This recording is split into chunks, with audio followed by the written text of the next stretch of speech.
কালিৰ ঘটনাটো দুঃখজনক ঘটনা।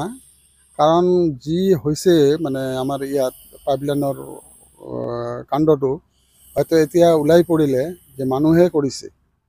আৰু এইখিনি যদি কিবা কাৰণত হ'ল হয় আমাৰ বোধহয় গাঁওখনেই জ্বলি গ'ল হয়, এনেকুৱা এটা অৱস্থাত পৰিছিলোঁ।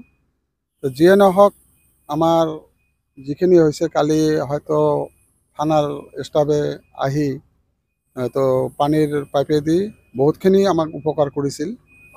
আৰু তৎক্ষণাত আহিছিল সিহঁতে, পলমো কৰা নাই এইখিনিয়ে। আৰু যিটো ওলাই পৰিল এতিয়া একদম 100% এইটো মানুহ কৰা বুলি।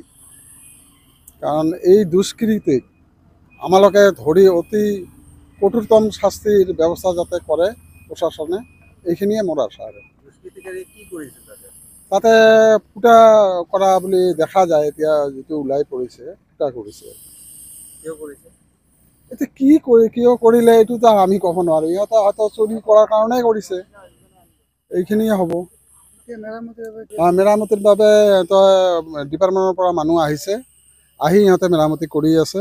আৰু মেৰামতি অলপ হয়তো 2-3 ঘণ্টাৰ ভিতৰত মেৰামতিটো হ'ব। তেল ওলাই আছে এতিয়াও। এতিয়া ডিপাৰ্টমেণ্টৰ পৰা ওলাই সিহঁতে টেংকিত ভৰাই আছে। কাৰণ এইটো খালী কৰি সিহঁতে ৱাৰিং কৰিব নে কি কৰিব, এইটো ইহঁতৰ কথা।